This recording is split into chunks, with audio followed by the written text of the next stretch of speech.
Eu quero te contar agora uma história de lobisomem que teria aparecido e teria atacado supostamente ali um cidadão, um morador de Ceará-Mirim, né, de um vilarejo ali de Ceará-Mirim que ficava ao lado de uma usina de cana-de-açúcar, né? Vou te contar alguns detalhes dessa história assombrada, essa história de lobisomem. E antes eu vou te dar alguns detalhes, né, para você entender o contexto, né, a questão geográfica, para você entender em que parte, por exemplo, de Ceará-Mirim a gente está falando. Essa história foi relatada no livro de Câmara Cascudo, né, que foi um grande estudioso aí do folclore, e geralmente para quem estuda mitos, folclores, acaba tomando conhecimento de Câmara Cascudo, inclusive também acaba lendo alguns livros, ou tendo que ler, né, alguns livros aí do Câmara Cascudo, que também ou foi do Rio Grande do Norte, né? E eu corrigi, eu falei foi, né, do Rio Grande do Norte, porque ele faleceu em 1986. Ele lança um livro chamado Geografia dos Mitos Brasileiros. Ele lança vários livros, na verdade, né? Mas o livro, a história que eu vou relatar agora tem no livro Geografia dos Mitos Brasileiros, que foi lançado em 1947. Então, ao que tudo indica, esse suposto lobisomem, né?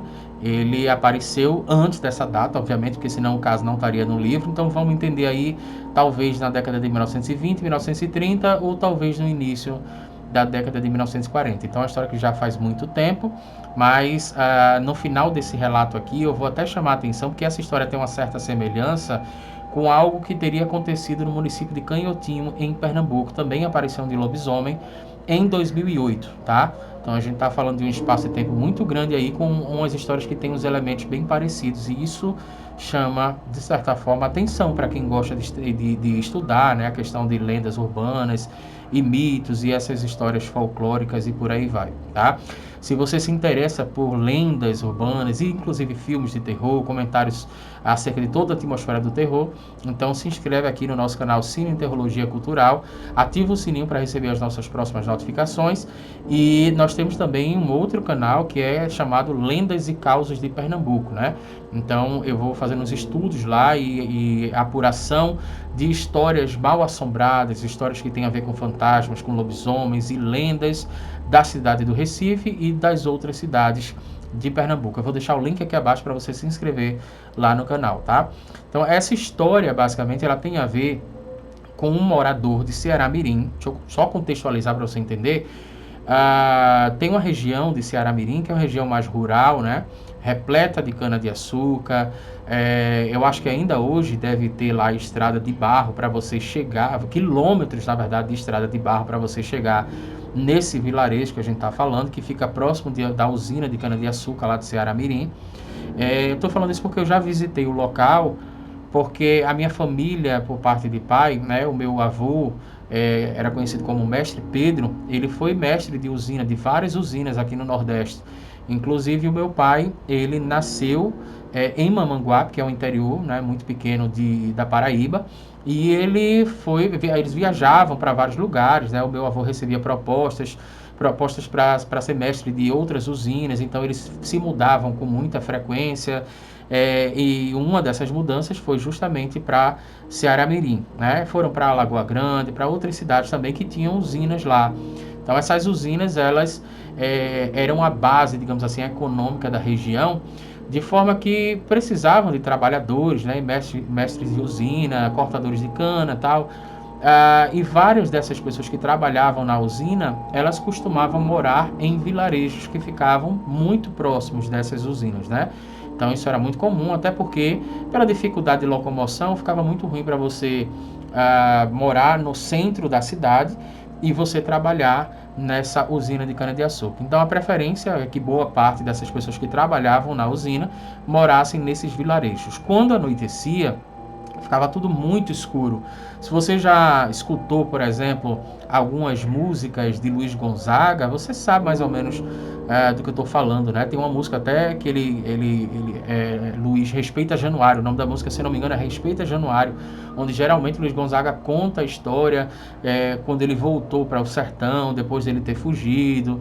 Então, aquela atmosfera, se você consegue entender mais ou menos a atmosfera que Luiz Gonzaga está falando naquela música ali, é basicamente parecido com essa atmosfera que a gente vai falar aqui, tá? E outra coisa que eu queria chamar a atenção, eu vou pesquisar na internet algumas fotos de vilarejos para ficar mais claro para todo mundo que é possível que alguém que esteja assistindo esse vídeo nunca tenha tido a oportunidade de ir para um lugar parecido como esse, né, desse vilarejo em Ceará Mirim. Vamos contar agora a história do lobisomem. E para contar essa história, eu tenho que falar sobre um homem chamado Francisco Teixeira, que era um homem que o Câmara Cascudo vai dizer que era negro, era um homem forte, inclusive, era um homem que tinha uma característica de ser destemido, ele inclusive gostava de se vangloriar pela coragem que ele tinha, e naquele período as pessoas contavam muito histórias, né, de que está correndo uma cabra, cuidado porque de madrugada está correndo um bicho por aí. Então quem tem familiar, ou quem é do interior, quem tem familiar no interior, né, provavelmente já deve ter ouvido falar nessas histórias aí. Eu não sei se é uma coisa típica do Nordeste, mas eu tenho a impressão que não, né? A gente já recebeu, inclusive, até comentários de pessoas do sul do país dizendo que também já ouviram falar nessas histórias de que está correndo uma cabra e tal. Então é uma coisa que acaba se espalhando aí, uma percepção, né, que acaba se espalhando aí pelo Brasil todo. O fato é que esse Francisco Teixeira, ele tinha um apelido que era conhecido como Seu Nu. E ele trabalhava nessa usina e morava também neste vilarejo, próximo da usina. E ele se vangloriava muito, né, com muita frequência, dizendo que ele não tinha medo, por exemplo, de lobisomens. As pessoas falavam, olha, cuidado que tem lobisomens por aí. E ele dizia que não tinha medo, que não acreditava nisso. Então ele repetia com muita frequência que ele não tinha o menor receio de andar tarde da noite, né? A gente está falando de um lugar onde provavelmente nesse período, década de 40, década de 30, não tinha poste, né? Provavelmente não tinha poste. Então, quando anoitecia, ficava realmente tudo escuro, né? E tudo escuro, você sabe que isso dá margem para a nossa imaginação. E os nossos medos, muitas vezes, se transformam em percepções. Essas histórias se espalham. E uma das histórias que costumava se espalhar era de possíveis lobisomens que estariam andando na região.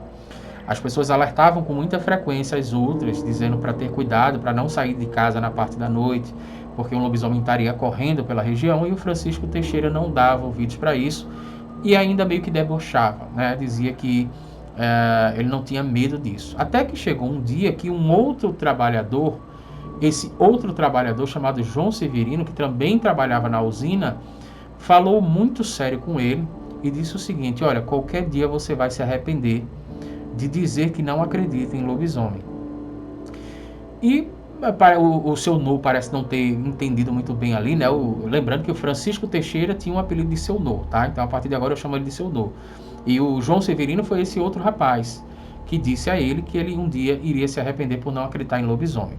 Certa noite, né, o destemido Seu Nu estava andando por aquela região, a região que tem muita cana-de-açúcar, estrada de barro, vilarejo, um silêncio absoluto. Ele começa a escutar algo que está se aproximando dele, né? E quando ele consegue enxergar o que segundo relatos, segundo registros, inclusive do próprio Câmara Cascudo no livro, era um ser, né, que era preto, era um ser do tamanho mais ou menos de um bode ou de uma cabra, né?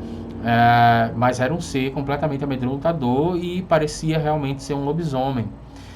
E vai em direção ao Seu Nu. Ele estava portando algumas facas e ele justamente acaba jogando essas facas, né, em direção ao animal que estava vindo para cima dele, aquele animal desconhecido que, hipoteticamente falando, seria um lobisomem. Então ele acaba jogando ali algumas facas e ele erra várias dessas facas, mas ele acerta uma no pescoço desse animal, né, desse animal misterioso. E o animal emite uns sons, emite uns grunhidos e acaba se afastando, né? Ele acaba indo lá por dentro da cana-de-açúcar e tal e desaparece. O Seu Nu volta para casa e vai dormir normalmente, até porque no outro dia ele teria que trabalhar na usina de cana-de-açúcar, né? Quando ele chega no outro dia, ele percebe, por exemplo, que o João Severino tinha faltado, não estava lá, né? Perguntou para as pessoas onde é que estava o João Severino e disseram que ele estava muito doente, que ele tinha ficado em casa, que não poderia trabalhar, que ele tinha talvez ali se acidentado. O Seu Nu decide então visitar ele, porque a gente está falando de um vilarejo onde as casas eram muito próximas, né? Então ele vai lá visitá-lo e quando chega lá ele constata que algumas pessoas estavam cuidando lá do João Severino estavam dando medicações a ele estava na cama, e o que chama a atenção é que ele estava com o pescoço enfaixado, né? O seu Noah acaba lembrando que na noite anterior, o bicho que foi atacar ele, que supostamente seria o lobisomem, foi alvejado pela faca justamente no pescoço. Então, essa história é relatada pelo Câmara Cascudo e teria acontecido ali antes, obviamente, de 1947, em Ceará-Mirim. O que me chama a atenção é uma coisa. Alguns relatos, coincidentemente, eles se repetem, sabe? E isso é uma coisa muito curiosa, porque às vezes são relatos que se repetem de pessoas que nunca conversaram sobre isso, né? Por exemplo, em 2008 se popularizou uma história em Canhotinho, que é uma cidade do interior de Pernambuco, né? É uma cidade no agreste de Pernambuco, inclusive fica relativamente próximo de Garanhuns, relativamente próximo ali de Caruaru, né? Fica mais próximo de Angelim, de Santa Luzia, de Lagedo, por exemplo. Essa cidade de Canhotinho, ela tem várias histórias de assombrações e tem várias histórias de lobisomem também, porque agora mesmo, a gente está gravando esse vídeo em 2022, e agora em 2022 a gente já recebeu informações de que um lobisomem supostamente estaria atacando alguns animais lá, tá? Então parece que tem parte da população que está completamente amedrontada. Para você conferir essas histórias, o link vai estar aqui abaixo no canal Lendas e Causas de Pernambuco. Mas por que eu estou falando dessa história de Canhotinho? Porque em 2008, esse suposto lobisomem, ele teria tentado atacar um segurança que trabalhava de noite num colégio estadual, e ele ficava sozinho lá, ele ficava armado, fazendo a ronda do colégio, fazendo a segurança do colégio, e ele chegou a avistar o lobisomem vindo para cima dele, e rapidamente ele tira uma arma e atira, e esse tiro, as pessoas vão dizer que teria atingido o pescoço desse lobisomem. Algumas pessoas da região da cidade de Canhotinho dizem que esse lobisomem talvez fosse uma menina que morava, se eu não me engano, próximo do cemitério, que ela tinha um comportamento de bater na mãe, né? Então ela tinha esse costume de bater na própria mãe, e ela teria sido ali amaldiçoada e por isso teria virado um lobisomem. Então seria uma mulher. E a suspeita se intensificou acerca desta mulher, justamente porque no dia posterior, no qual teria acontecido esse fato, né, do lobisomem, do suposto lobisomem ter sido alvejado com um tiro pelo segurança do colégio, esta mulher teria dado, segundo populares, essa mulher teria dado entrada na UPA, né, na unidade de pronto atendimento. Isso aconteceu em 2008, e ela teria dado a entrada na UPA porque ela estaria sentindo fortes dores no pescoço, porque teria uma ferida no pescoço dela, e ela teria visto, inclusive, até saindo de lá, dessa UPA, né, com o pescoço enfaixado e tal. Então, cada pessoa vai contar uma versão da história, e essas versões elas acabam trazendo novos complementos, mas a história basicamente seria essa. Óbvio que tem mais informações, né? Tem outros supostos ataques que teria iniciado numa zona rural também.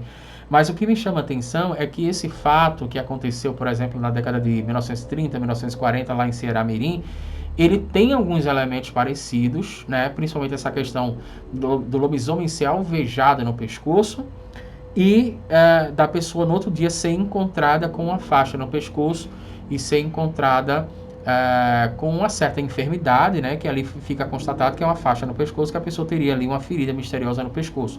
Nesse caso de 2008, né, como a gente já tem um avanço da sociedade, ela teria dado entrada na UPA, na unidade de pronto atendimento. Essas coincidências, é isso que eu quero perguntar para você, essas coincidências fazem com que você entenda que tudo isso não passa de uma fantasia das pessoas? Ou seja, o que eu estou querendo perguntar é, você acredita nessas histórias, ou você acha que tudo isso não passa de histórias que o povo conta? Eu gostaria de ler a tua opinião aqui embaixo para que a gente pudesse interagir com você.